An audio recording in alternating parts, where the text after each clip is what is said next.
Welcome to the Financial Advisory Podcast. All right, guys, welcome to another episode of the Financial Advisory Podcast. Today's episode, I've got a cool guest who came in. We met through networking, and that's the power of networking. We met through an event that John Sarasani put on in Chicago. He spoke at the event, and after him speaking and us hanging out afterwards, drinking, I was like, hey, love to have you on if you'd be willing to. And then coincidentally, our schedules lined up to where he was going to be in Colorado, roughly around the time that this all worked out. So it all worked out. The power of networking is real. And welcome to the episode, Carmen Bucci. Thanks. Thank you, Appreciate you having me. Yeah, this is awesome. really cool, right? Yeah, I was glad it worked out. Good timing. Yeah, we were talking at John's event. We're like, how can we make this work? Like, well, I'm going to be in Colorado. And this day, I'm like, well, shit, it's not far. Like, Estes Park is not far at all from here. You know? Yeah, it was like a half hour away or so. And not bad. On the way back to the airport and all that shit, right? So timing's everything. Worked out great. So Carmen's got a really cool story. Carmen, he spoke at the event. He had a really cool speech on him. Seeing him in public speaking is something he does now, does really well. And I was really impressed by that. But his story itself is pretty intriguing. So I'd like to kind of jump into a little bit of, where you came from. You have a baseball background. You start up professional baseball. Yeah. And I'm sure at some point in your life, you thought this is what you're going to do forever. And then, spoiler alert, doesn't pan out. But I'm not playing anymore. Yeah, but you adapted really well. And let's talk about that, man. What was that like, going into baseball? I think your dad, the one thing you said in your speech was like, you told your dad you want to play. He's like, okay, what's your plan for that, right? That was powerful. You think most dads would be like, okay, yeah, whatever, nerd, right? Like, and dads aren't all bad, but they don't always do that on purpose. But most dads are like, okay, cool, kid. Like, your dad's like, okay, what's your plan for this, right? Yeah. I mean, I loved baseball since I was a little kid, I think like a lot of people. So even when I was like 6 years old and I got to get a jersey and be the bat boy, like I was so excited about that. Yeah. And then I'd watch Chicago Cubs games and I'd picture myself like that's me on the field, getting the base hit, in the bottom of the ninth inning, the crowd goes crazy, chanting your name. So I loved it. But when I was 14, I did Little League and all that other stuff as well. But I was 14 and I remember it clear as day, like walking into the living room, my dad sitting there reading the paper. And I was like, Dad, I'm going to be a professional baseball player. And he just looked from the newspaper like, okay, if you're going to do that, then you got to put a plan together. You need a plan, write something down. And I was lucky because he taught a lot of stuff back in the early 70s and then into the 80s, and that called mind dynamics and mental toughness training. So he really believed like, hey, you use your mind and you put your mind to it, you could be successful in anything. So I did. I wrote the goal sheet. Yeah. And I brought it with. Yeah. So I still have it right here. This is at 14 years old? This is at 14 years old. You can see 8th grade here. Wow. I wrote it. And so he hung this on the mirror, in the bathroom. And the mirror was probably only about this big, a little bigger than that. So that every day I looked at that and it was a reminder of what I was working towards, what my goals were, so that not a day went by, to really work and get after it. So were you on your team at the time? Did you feel like you were the best player?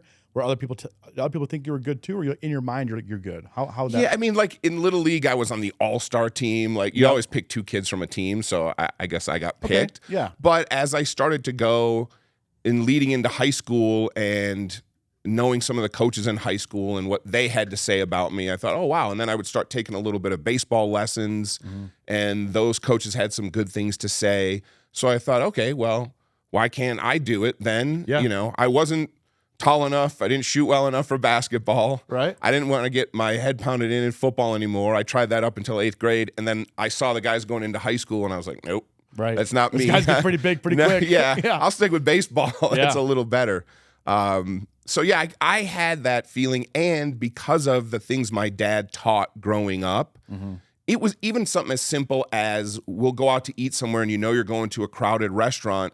He would always say, I know there's going to be a parking spot for me. I don't even worry, do I have to leave at a certain time to get there before the crowd?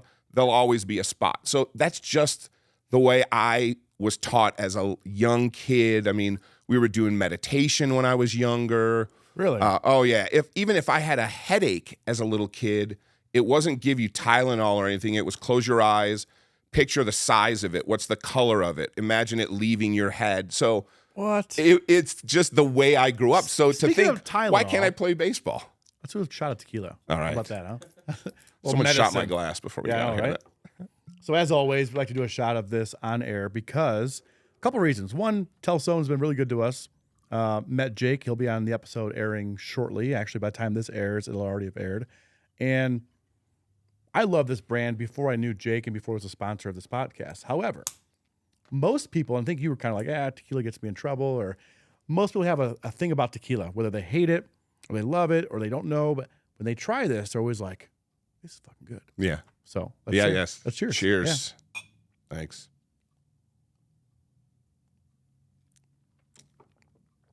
That's good. Definitely smooth. Right? Yeah. We're going to do a compilation of all that. Everyone's like, it's good. Right. We're doing a compilation of that before the next episode. Oh, nice. Yeah. I didn't mean to derail that because when you No, said no. medicine, I'm like, It's medicine, perfect. this is That's the fucking perfect medicine. Yeah, exactly. Cures a lot of things. So you would meditate these things into existence, right? And then the power of the mind. So not only in baseball, but like in life, mental toughness is incredibly important.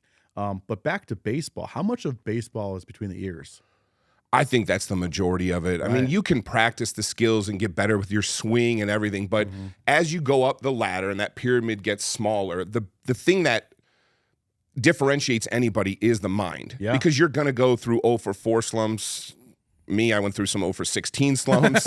Right. But it's really then how do you come back on the next at bat or the next pitch you see? Or if you're a pitcher, you walk a guy, what are you going to do the next pitch? It's all mental. Yeah. Remember, it really is. Rick Ankiel? Oh, yeah. Yeah. Wow, what a head case. I mean, that guy went from he was a pitcher that was really good. I don't remember if he was an all-star or not, but I remember him being a good pitcher. Mm-hmm. Lost it. Yeah. Couldn't fucking throw a baseball to save his life. Yeah. They moved him to the outfield. All of a sudden, he's good again. It was kind of cool. I mean, it was a cool story. I also can't remember how good he got. I just remember the story. It was younger. It's probably almost 20 years ago now. Yeah. But it's mental. It is. It really is. It affects everything, but a lot of people don't realize you can control your thoughts. Like, it makes you wonder why he couldn't find a coach to help him, or a coach that approached him to help him, or where that disconnect was. Because, man, what a talent. Yeah. Same with John Lesser. He couldn't throw to first base. Right. Remember, Cubs fan, right? There were second basemen like Steve Sachs or something that couldn't throw to first. Yeah, Chuck Knobloch had that problem. Yeah, same thing. You have the yips. There's some weird things that happen in baseball because it's so mental. That people like, you can swing a baseball bat. Cool. It's so much more than that. Yeah. And you see these all-star, borderline Hall of Famers get hung up on a mental, it's crazy. How have you used that mental toughness, like transitioning out of baseball? Like, if you want to talk about the moment you knew you were done with baseball and then what you've used that since. Yeah, the moment I knew I was done was when they called me and told me I was done. The story's hilarious. It wasn't by choice. Tell the story. This is hilarious. Oh, This is man. great. I just moved to be fair, not the fact that you're out of baseball. No, the way the story transpires is funny. I just moved to LA with one of my best friends, and he was a teammate of mine in college, and I thought, I'm going to work out in the warm weather in California year-round, get out of Chicago. And 2 weeks after I got there, I got a phone call, and my buddy answered the phone and handed it to me, and I, hello, and he said, hey, I don't want to use the person's name, but this is so-and-so from the San Diego Padres. And I, the couple of seasons I was there, I never heard this guy's name before. And the title he gave me, I thought someone else had that job. I didn't know. Yeah. So my friends in high school, we used to call each other, even in college, saying that we were a certain scout from a team. We're really interested. We're going to come and see you. So we would mess with each other. That's so it was fucked bad. Up. I love it. So when he said his name, I initially thought it was a friend of mine messing with me. So when he said, we're calling to let you know, we're going to release you from your contract. And I said, all right, tough guy, just have my jersey hanging in the locker when I get there. Make sure it's clean. And you could hear silence on the other end. He was probably like, who is this guy? What the fuck? We're definitely letting him go. And then he's like, I don't think you understand. Like, we're releasing you from your contract. You'll get the letter in the mail in the next, few days. And I said, all right, tough guy. See you later, And then I hung up and I called the front office and I called the team secretary and said, hey, do we have a new minor league coordinator? And she said, yeah. And she said the guy's name. And I said, oh. So that was real, huh? That was real. That's awesome. Yeah. I mean, again, it's not awesome that it happened, but what a great story, What was money like in minor league baseball? What was money like back then? So rookie ball, I was in Idaho Falls, Idaho. You got $850 a month. And that was before paying for like meals or any kind of housing. We actually lived in a hotel. So you had to pay basically to live there, although there was a discount. Then in like A ball, you're at like $1,000. If you get to, that was in low A. If you get to high A, depending on how long you've been with the club, some people were getting 1,000, some were getting 1,200. Like it was not. What's your take on that? I feel like I come from labor, right? And the labor makes the organization. And any facet of any business, I believe. So I'm very labor friendly. I see baseball as their MLB contracts are good.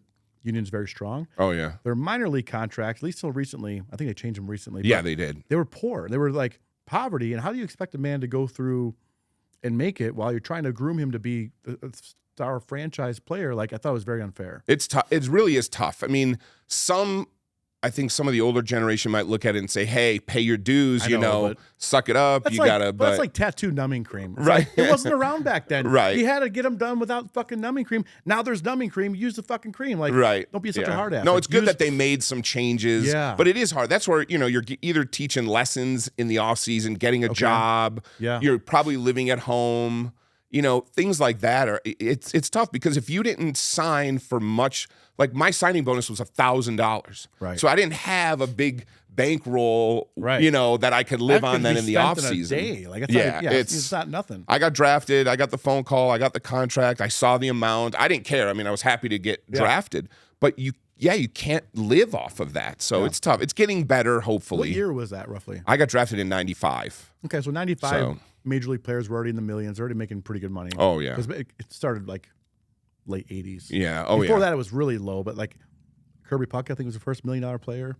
And it was a little after the strike. Yeah, which was better, right? Contracts were better, yeah.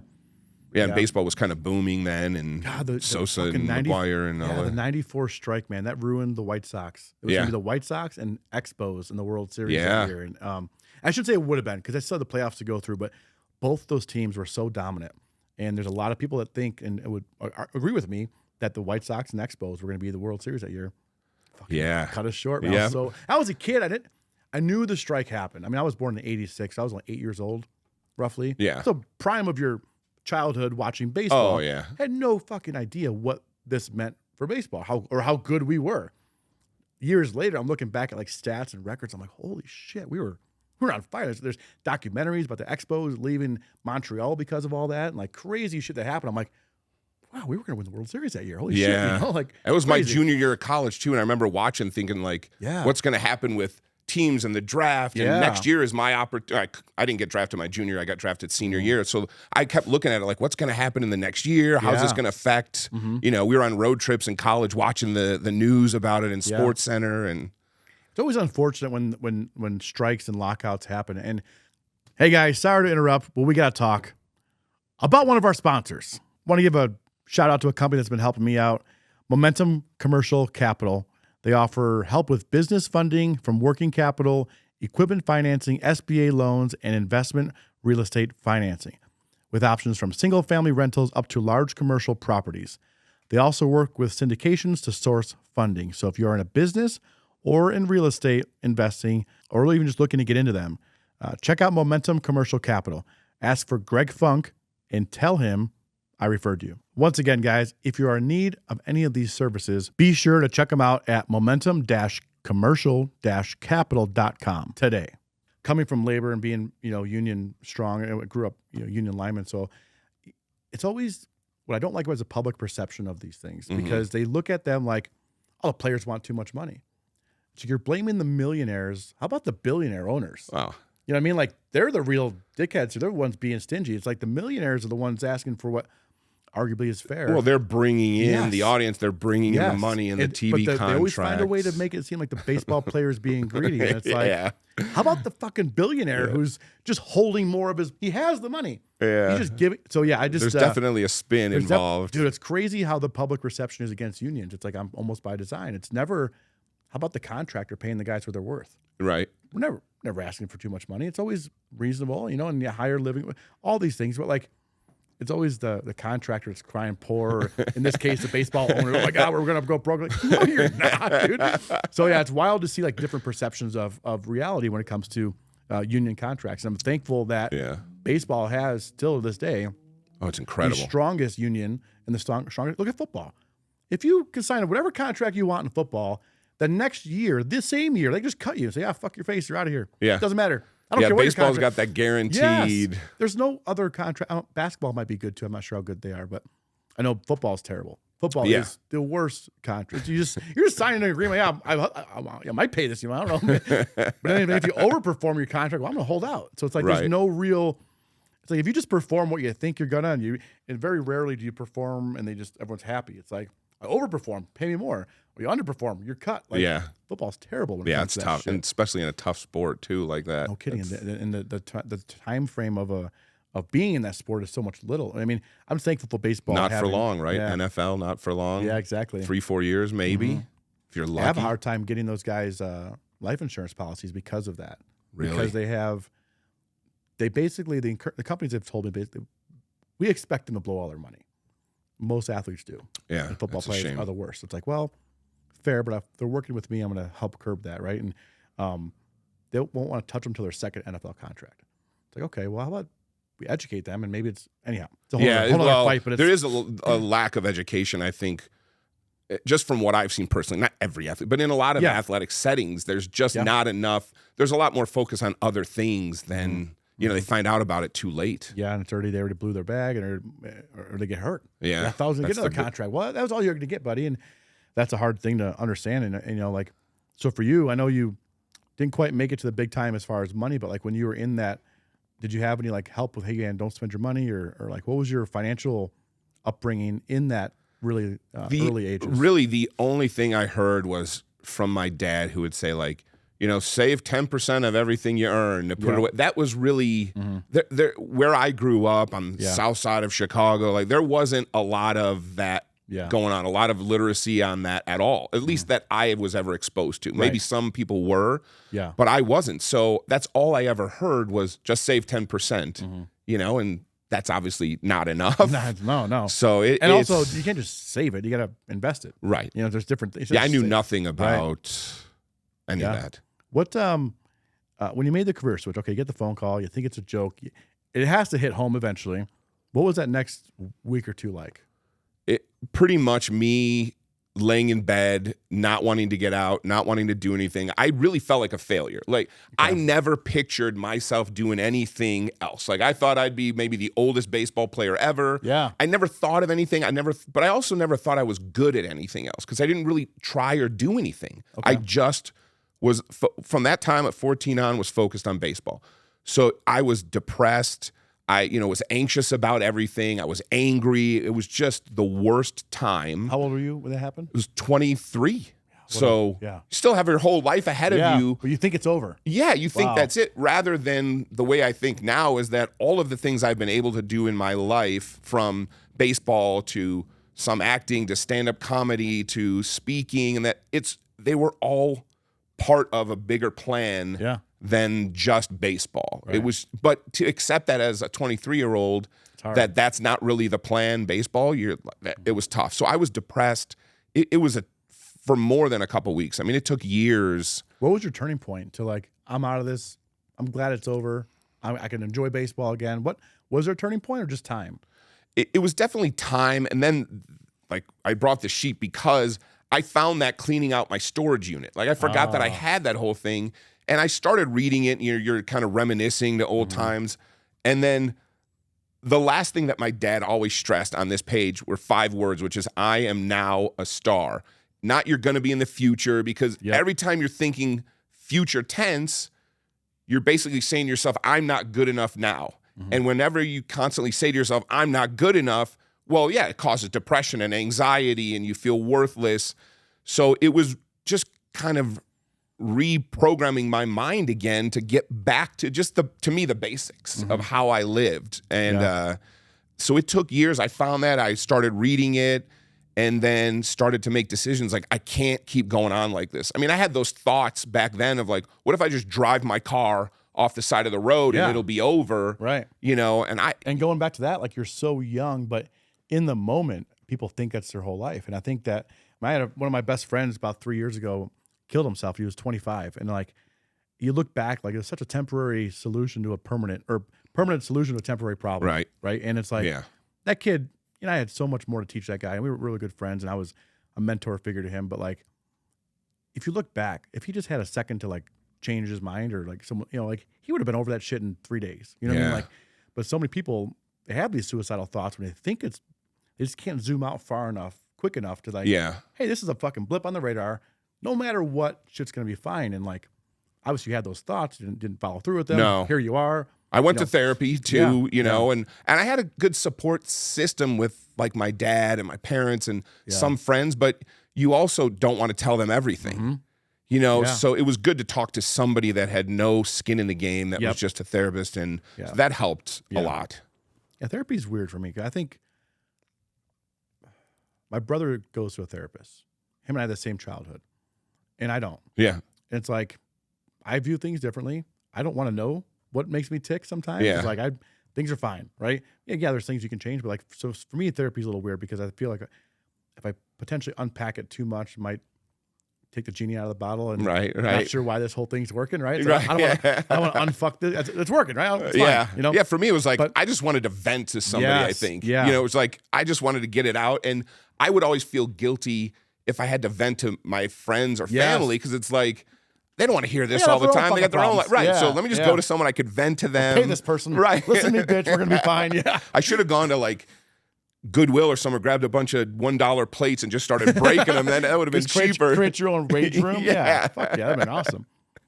So what'd you end up doing career-wise after that? I did a bunch of things. So I opened up a baseball academy in Sherman Oaks, California. So we'd give private lessons and camps. And I thought that I wanted to stay in the game. Mm-hmm. And the more I did it, I realized my heart's not in it the same way as it was as a player. Yeah. I got into doing sales in some companies, and then thought I was going to be a stand-up comic. So I started doing comedy all around LA at the Comedy Store and the Improv and stuff, doing some things on TV. Don't skip over that. Talk about the comedy. I mean, it had to be heart-wrenching to go up and do that for the first time, right? I mean, it was tough. But I had always loved it, and I always loved comedy and stand-up, but I wanted to find something that gave me that rush like baseball did. Okay. So I started doing comedy with a friend of mine, and man, there were some days How do you start? Were you just like riff back and forth? Or no, we went to a class, and then like their way of teaching you how to write, which you have to find your own voice. Yeah. But you meet people in there that book shows at comedy clubs. And you start out as a bringer show where you got to bring your friends, basically. Yeah. They all pay $20 to get in. Yeah. But I was able to work with comedians that were like 17, 18, 19, were just getting started out then, that are big names that you're like, they were incredible then. Right. I was in awe, like when they're nothing. And I'm in my 20s, they're young. But I got up on stage. My first place was at the Improv, and that show legendary went fantastic. Yeah. But I was back at that same place a week later, and nobody laughed. Oh. So what's worse? Going 0 for 16 or silence after a joke? It's silence after. That's worse? Yeah, because you're just standing on stage and you're with a microphone and they're looking at you like... You're like, fuck you, this is funny. Other people laugh. Where are you guys at? No, then I turn around and face the wall. I'm like, well, it worked like this at home. I'm going to try this. But it still was a rush when you got off stage. And even if someone laughed once, it was a hook. It's like, for me in golf, if I hit one good shot, I think I'm great and I'll keep playing, and it's a waste of time. Mm-hmm. But it was the best training for me for figuring out like who I was and what I wanted, but also for speaking. Yeah. Like I've always loved the performance part of speaking and trying to affect somebody's lives, because I used to love going to watch people when I was younger and seeing speeches and talks and motivational stuff. So I thought, wow, maybe I can do that, and I can share my story and I can help some people. So, but comedy was the best training ever. And obviously it didn't work out as a stand-up. Yeah. But the time I got on stage... So far, what I gathered from you, there hasn't been any failures. It's always been learning experiences. You've done a really good job of like learning from your failures, but like next move up, we're going to go do, That's the way I look at it. And that goes back to my dad again. Yeah. His thing was always, you didn't fail, you succeeded to a point. Now you take it from that point, and what are you going to do next with that? Yeah. So life is just all about learning. That's the exciting part about being alive. I mean, getting a chance to do a podcast with you, learning about your business and what you do and how you help people on financial literacy, and whether it's life insurance or investing and that stuff. Like, that's the great thing about networking. Like you mentioned, I'm meeting all of these people because of that, and I'm learning from everybody. And that's what keeps me excited and alive. And shout out to John Sarasani for putting those events on. Oh, because, yeah. I mean, I don't know how many networking events you go to. I go to a lot, and I kind of sort of stopped going to some and kind of started saying no to more and more. They're usually shitty. Yeah. And John's have been great. So, the great thing too about John's events is it's not about a big sales pitch at the end. It's literally about networking, introducing you to people, giving you education. Like, you got up and spoke about your story and going from being a lineman to what you're doing with, again, financial literacy. It's that type of stuff. Normally there's like a pitch at the end and you got to buy a course, and there's none of that. He's truly helping with just, let me give back, let me introduce people, they'll learn from somebody. And, you know, if you pick up one thing at those events, it's worth it. Yeah, and that's why before we started talking about, I mean, I do one again, I'm like, what the fuck? You can't stop. You're catching momentum. This is huge, you know? Yeah. And, my camera guy, Ace, here, he did a thing afterwards, was filming everybody, and I think the message overwhelming to everybody was that you have a message for John. It was like, don't stop doing these, you know? Like, hopefully, I think he caught on. I think that event helped him realize how good they are. And he's on something pretty big, and not something I don't think he understands quite how big what he's doing. And the other cool thing about it to me is, you know, as we get older, it's really harder to make friends. Like, you don't go hang out somewhere and make friends, but at these events, all of a sudden, I'm talking to people, I'm learning about their kids, their businesses. You know, I'm here doing a podcast. Like, you make great friends. Yeah. It's awesome. And what's cool about John, I think, and what I'm trying to emulate is he's a big filter for most people. Yeah. Like I said during my speech, like, everyone in this room should not. What's up, guys? I'm sure you're enjoying the podcast. It's fucking awesome. I know. Okay. But let's talk about one of my sponsors, Alpine Moving Company. So we all know that moving sucks. Okay. Stop asking your buddies to fucking move you. It's always a problem. We know that. Be an adult. So use Alpine Moving Company. They know how to get the shit done. They offer residential and commercial moving. Also, they will move you anywhere within North America, anywhere in the lower 48, Canada, Mexico. And they're going to hook you up with 10% off. So discount code MOVE24. Make the right move. Be offended by this next comment because you follow John. Like, you can't be easily offended, right? So, like, he's a pretty good filtering system for, you know, and I like that about him. I love that about him. So, like, you're around like minds and like people. The like-mindedness part is perfect. It's not always easy to find that out in the wild. No, but then you also realize there's a lot of people out there like us. We kind of get shunned in the, you know, be politically correct and don't say fuck, don't say this. Like, there's more people like us than they realize, you know? Like, we're going to be just fine, you know? I love it, you know? So I love what he's doing. So shout out to John. Good job, John. Don't fucking stop, dude. We're gonna find your waterfall. No, Anthony won't let you stop. Exactly. I hope not. I hope they can bully him. He's a big dude. He'd be hard to bully. I like to use positive bullying. I call it. You know, there you go. I'm bullying people into doing good things. Hopefully, John keeps on doing what he's doing. So career change, man. You end up. How'd you end up where you are now? And this Gratitude Logistics. You know, tell me about that. What's that doing? Yeah. So again, I was working with a friend's company for a long time, doing like educational speaking on the college recruiting process. And he's done a tremendous job helping kids for over 20 plus years get recruited to get to college. Some kids that thought they had no chance, that people thought no chance. So I would go around and educate on the college recruiting process and go talk at events and stuff like that. So I continued to do that, but I was looking for another challenge, and I loved working with startups. And I found a logistics company near me when I was in Long Beach, California, and got hired there and helped them grow that company.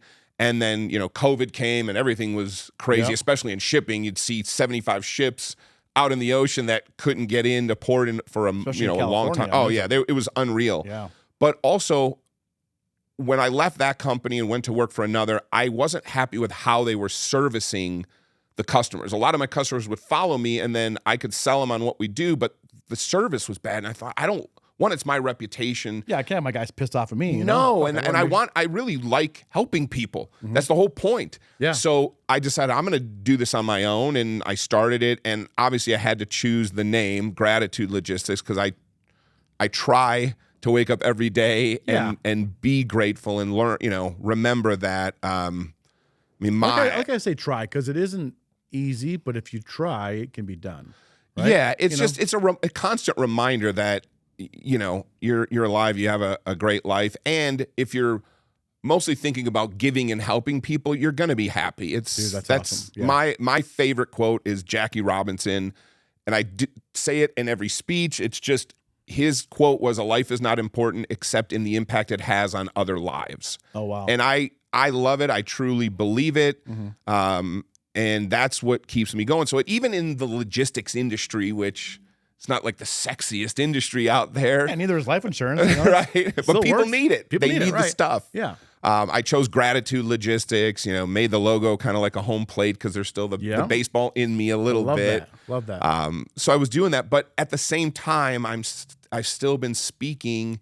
And for a long time, it was because of my background. I wanted to help athletes, professional athletes I've worked with, student athletes. And because I knew that world, and now it's been getting more and more into the business world, and those same skills and ideas and philosophies translate into business. And that's, luckily I got hooked up with John and got to speak at some of his events. And so that's given me more opportunities like here. That's all. I mean, so the public speaking part of that, there's different ways to make money public speaking. And we talked about this. It's, one, you can just charge a fee. Yeah. And here's your appearance fee. Thanks, be on your own. And there's no real call to action, just motivation. Or there's other ones you use it as a sales funnel, right? Like, hey guys, this is what I'm about. This is what I'm doing. And hopefully the speech is good enough for them to follow you up. And, but how do you do it? And what do you enjoy doing? Right now, it's funny you say that, because I'm learning the second part of it, which is kind of asking someone for a second date. Okay. Yep. The first date is fantastic. It's magical. And you get up there and you talk, and hopefully people are excited and they get your message, but then you got to take it a step further, because it's tough then if you're just traveling the country. Although it sounds nice, traveling the world, speaking, but it can get tiring. So you need to have, one, it's good to have more programs just for you, so you're not traveling the world as much. Definitely. But also people need more than just that one introduction to you or into what you're talking about. They need consistent work. It's like anything else. We can't just do it once. It's got to be consistent work. Yeah. So it's important to have that. I was always the one that just went to speak, and I love that, kind of like stand-up comedy. I just wanted to talk. Yeah, I think that's part of being Italian. Oh yeah, for sure. But you got to have that second part, and I think you owe it to people to offer it. Okay. Yeah. Because they need. What happens? You go and listen to a talk, and then you leave. And then there's no follow-up. What do I do? Yeah, nothing. You remember a couple things, and you go back to your life. So it's the consistency. And that's why you're talking about, like, at the events where we met, there's the event, but then there's follow-up and consistency with people, or coming on the podcast, going on, doing talks with people, doing coaching. So I think it's important for people to have some structure and a plan to follow. And that's where asking for that second date and offering training is I think I might use that one next time. I think you did a great job speaking, by the way. I appreciate it. In the hallway, you're warming up. And I knew what you were doing, so I just walked by, gave you a fist pump, let you do your thing, and you came on and you killed it, right?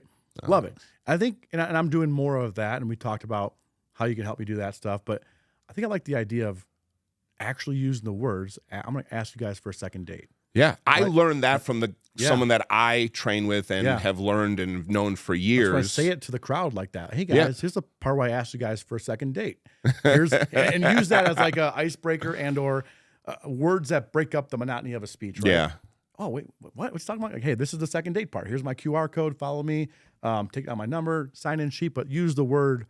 Ask you for a second date. I like that. Yeah, there's a lot of ways to do it. Like you said, whether you're capturing information, where you have a course already planned. I mean, there's so many things to do, but that's where I'm still learning that part of the business, because I love to get up there and talk, but I would like to work with people again afterwards. I love it. It's very invigorating and exciting. And when it's like when a comedian tells a joke, when someone gets it, it's hilarious. Yep.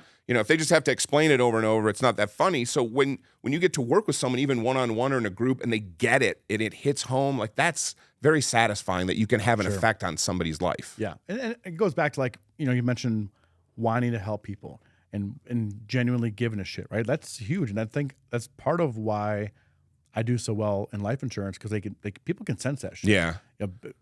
especially blue collar and especially Chicagoland. Yeah. Like we can sense bullshit a mile away and Yeah. genuine. It's like, if you're full of shit, like fucking beat it, nerd. Like, but you can tell that you're genuine when you talk. That's why the connection is there. Right. And the other thing I learned from Bo Eason, who is a master at teaching people how to share their story and talk, is if it's personal, it's universal. Like people can relate to it. Yeah. And you got up there and talked and people can relate to what you're saying. Yeah. They can tell you care. So from there, they're going to want to learn at least more about, the financial literacy or life insurance or whatever it might be. So you did a great job of expressing that to people. Not everyone can get up there and seem very genuine and trustworthy. And I thought it was good. I think what I didn't do well enough was really explain what I actually do. My story was great. Yeah. So I was like, I probably should have saved some more time for what I'm actually doing today, guys, but I was just winging it. And that's part of winging it. You get the really good, genuine story, but I also didn't have enough structure to really like wrap it up at the end. Right. And that's just being an experience, It's learning that, and but the nice thing is afterwards you had time with everybody, so you can talk one-on-one. You don't always get that opportunity. Yes, that saved me. Otherwise, I've been fuck. Like, who's this guy? He's here for But yeah, having the time afterward again. That's why John's events are so fucking. Yeah. Well, I don't know if he's winging it also or really planning these things out, but the format's great. Yeah. The day before, I don't know if you were the day before. Yeah. Okay. Yeah. That night. Having the day before and it was great to have 2 days with people. It was awesome. So much more fun. So on to like the fun shit, right? Like as far as making money, like when was your first like I made it moment? Was there an I made it purchase to yourself? Was there anything like that?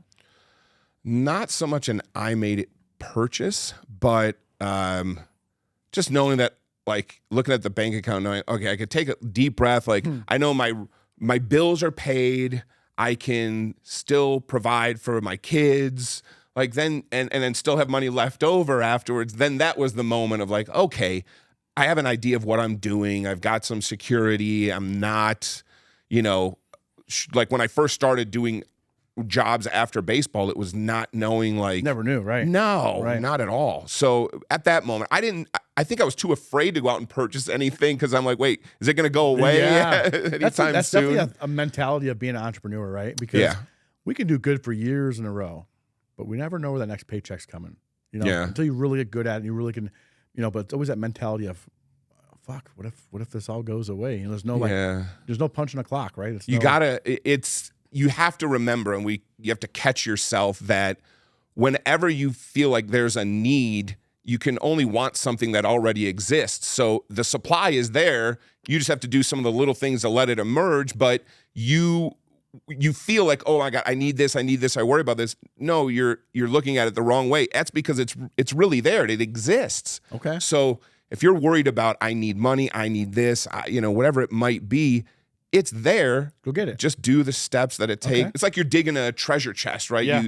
You go to the beach or the sand and you follow a map and then you're digging. Well, the treasure chest has been there. The money's been there the whole time. You just have to do the little things to let that emerge. And it's the same with our lives as well. Yeah. I love that. I fucking love that. It's awesome. I look, your dad obviously taught you a lot of that, and you probably expanded and your life skills helped you. A lot of reading. Yeah. Yeah. What do you, I'm going back to baseball because as a kid, you mentioned wanting to be probably a Cubs fan growing up, right? I should have been a Sox fan. I grew up on the South Side, but what the fuck? That's my team. Yeah, my grandfather was a Cubs fan because he liked that there were some Italian players on the team for years. Okay, and so, all right.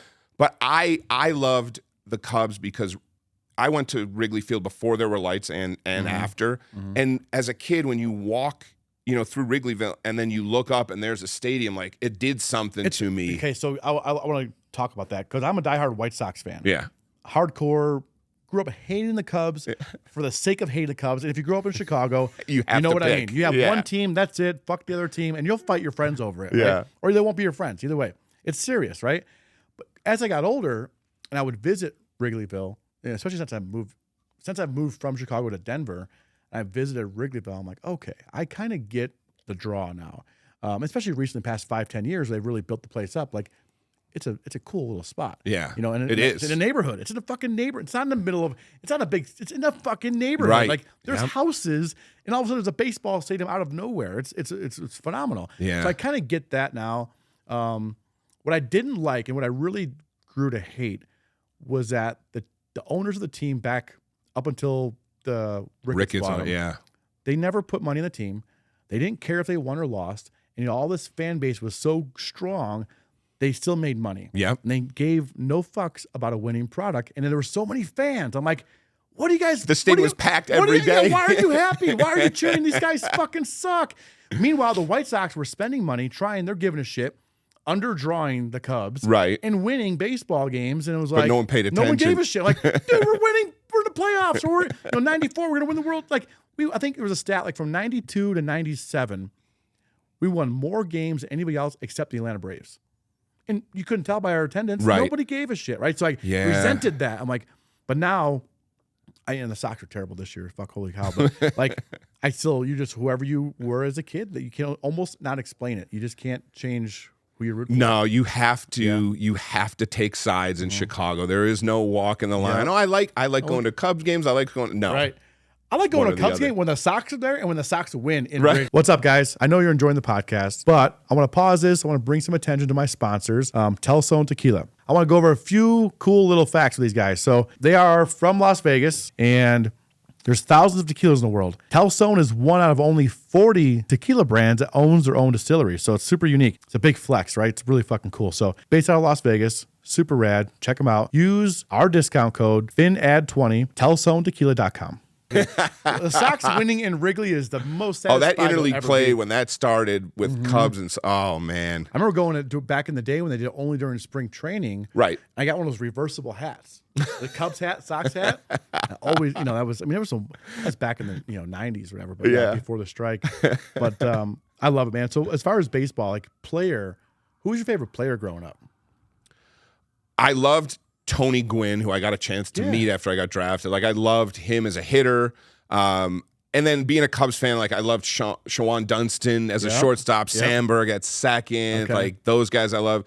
Gary Matthews, who ended up, his son was a teammate of mine when I got drafted. So that was cool to remember the Sarge. Glenn Allen Hill? Oh, yeah. He hit some bombs. Hitting bombs over the houses out in left field. Yeah. Like, just a crazy good pinch hitter. That's all he was. Oh, yeah. He was, so I definitely, except for Gwynn being an outfielder, it was like middle infielders I love. But I even loved like Ozzie Smith. Yeah. Because he could do backflips running out onto the field and great, we didn't have to worry back then about being a power hitter as a middle infielder. So I felt like, I fit in with those guys. And fucking Brett Boone ruined that with us. With steroids. Man. Remember? Was there ever any like temptation to do steroids when you were coming up? There definitely was. I mean, I had a lot of friends that did it. I saw people doing time it. Frame is right around when it was like blowing up. I mean, 95, 97, that was... I only saw guys get caught that maybe were trouble within the organization. If they were causing trouble. Now, again, I was in the minor leagues, so it's a little different. But I saw guys get caught that were kind of trouble, and that was a way to, get rid.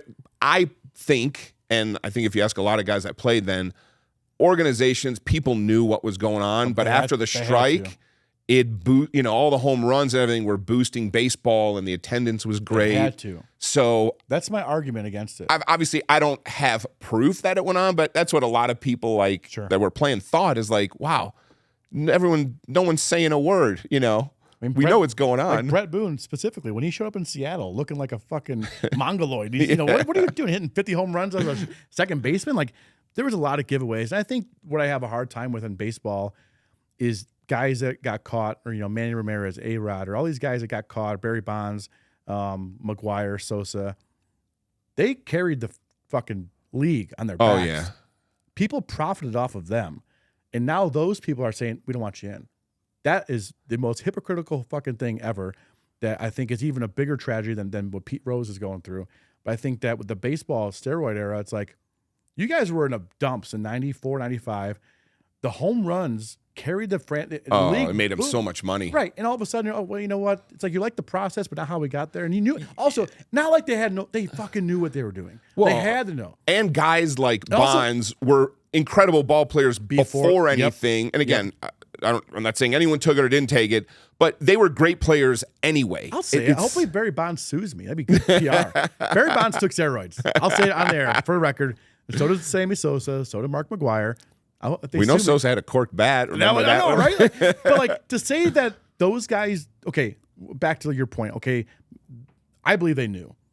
if they didn't know, like they fucking carried the league out of bankruptcy, made it this, superstar thing that it is now. And like to then say, oh, you know what though, you're not going to be in. Because, no, dude, you knew what was going on. Look at Brady Anderson from the Orioles, Orioles, 50 home runs out of nowhere. Like, what do you think happened, dude?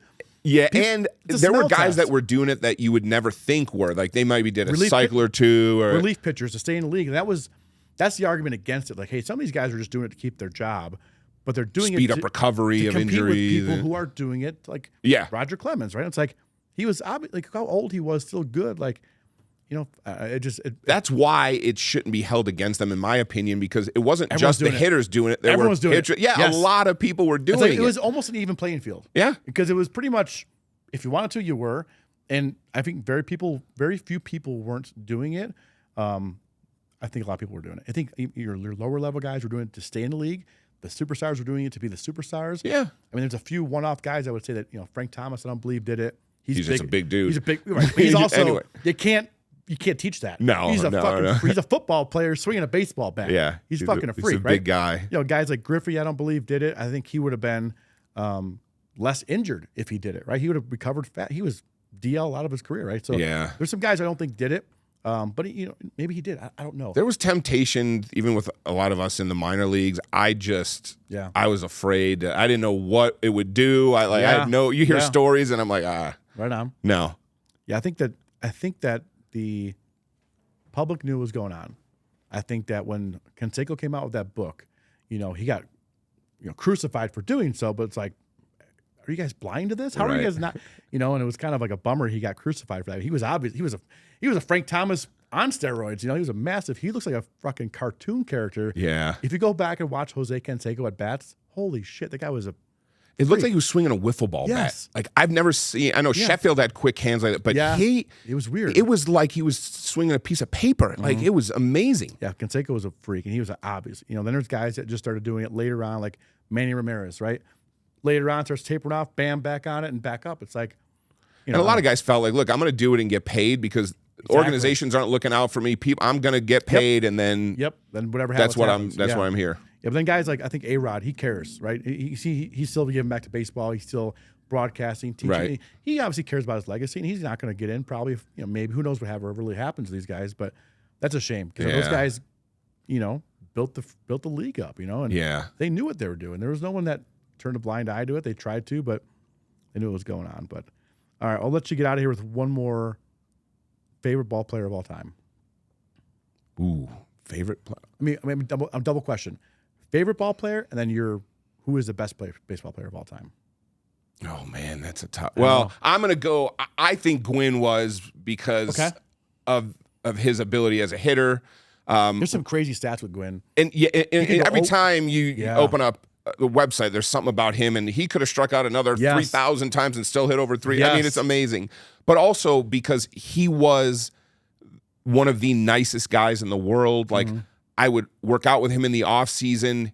He'd sign a baseball. I mean, he would talk to me. It was just, and I saw what he did with other friends of mine that play. Like Steven the Strasburg. nicest guy. He's a big coach for Strasburg. Yeah. I mean, he was just he was the greatest guy. But I just love him as a hitter. I think he's incredible. Just what he's able to do with the bat and control it. Yep. I loved, though, also, you mentioned Griffey Jr.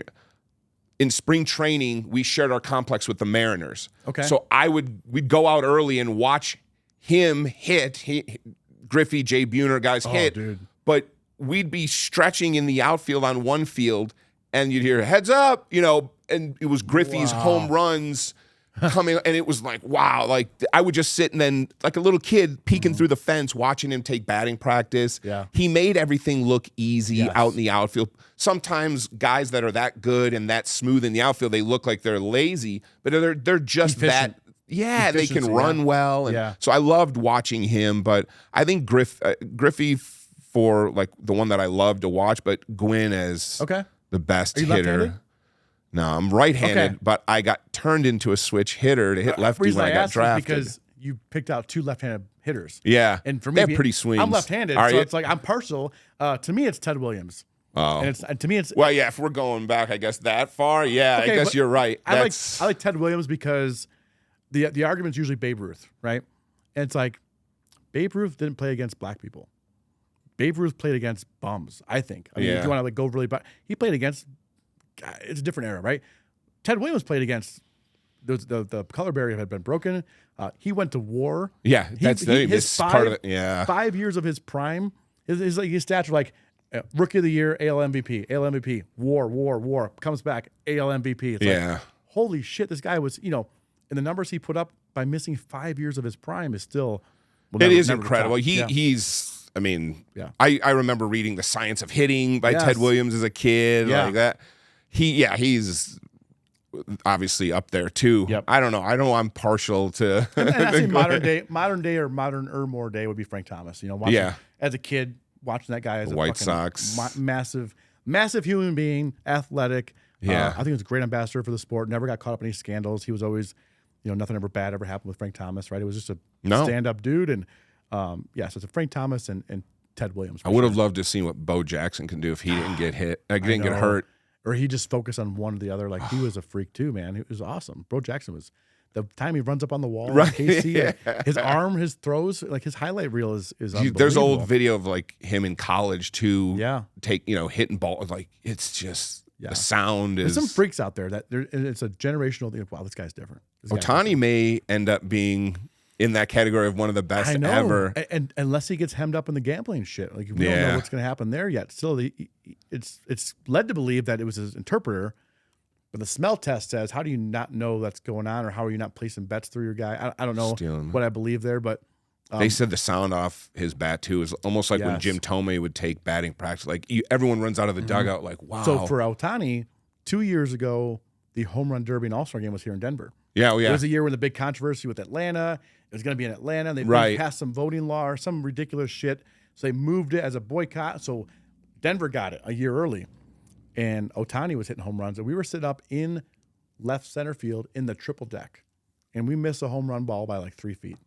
And that's how far he was. And he's a left-handed hitter. He's pulling it to left. It was right center. I'm sorry. Oh, right center. Okay. Center. Yeah, right center. He's pulling it. It was crazy to watch him. He's hitting his consistency. Yeah, he's fun to watch. Yeah, that's impressive. Fun to watch. There is one more thing we want to talk about. You're 30-30-30. Oh, cool. Let's talk about that. So you mentioned before we started filming, you're about to do something pretty cool. Is it this summer? In the fall. In the fall. You're like towards the end of September and into October. 30 states. You tell it. All right, so it's to go to 30 different cities in 30 different states in 30 days, driving to each one and doing a talk in each one. And it's at high schools and universities, so it's for student athletes. Awesome. And it's something that I've been planning for a long, long time, that I'm trying to get people involved in companies that, Is it mapped out already? It's pretty much mapped out. I only need a few more cities confirmed that, like, having a location. You need help I'm definitely coming to Denver. Do you help in Denver? I have. Any way I can help at all? Possibly, maybe getting people there. All right, but I do know some guys from baseball that do some lessons and have facilities that they coach at high schools too, and they're going to try to possibly do it at the high school or a local college. Yeah. But yeah, that's the goal is to. And I got the idea from you watch the MLB Network. Now they do 30 for 30. Yeah, they used to do 30 for 30. Now it's 30 in 15 days. Okay. So they do more teams, but in less days. But that's where I got the idea, and I thought, wow, that'd be cool to try to do that. And so I'd sit and map it out, and like, okay, if I go from LA to tough, Phoenix area, then across and start driving across the country. So I had it all mapped out. The West Coast is tough because like there's spread out. Yeah, there's a lot of states, obviously. I'm only going to 30. Yeah, East Coast will be... That's a lot easier. Yeah, because some of the drives are maybe 3 hours or 4 at the most, where you're driving other states and it's like an 11-hour drive. So it's I'm excited about that. But thanks for bringing that up. I'm excited to see what that's about, and see if anyone can help. I want to help out with that too. I appreciate it. Thanks. Denver area, Chicagoland area. I mean, you're from there, but that'd be awesome. Yeah, appreciate it. That's all I got, man. Anything else you want to add, or anything you want to say? Or no, I appreciate you having me on here. This has been so much fun. Yeah. And obviously, hopefully, people check out what you're doing with not only, again, the financial literacy and the life insurance, but your talks too. Like bringing you out to talk more in person, because you did a good job at that event. Yeah. And the things you're talking about, it's what people need. Sure. They need to have it. You do a good job. You're personable up there. you hit home with people. And so I saw everybody talking to you afterwards. Like they all wanted to come up and ask questions on it. So it's one of those things I didn't realize I didn't know how good I was at it until I did it. And it's like, oh, this actually isn't as scary, or I'm not as bad. I'm like, oh, this might be something. So I started talking to you. I'm like, hey man, you were fucking awesome. How do I do that? So you put me in contact, hopefully soon with some people. And we'll go do that, man. That's absolutely. awesome. Yeah, for sure. Thanks. All right. Appreciate it. This is awesome, man. Thanks for coming.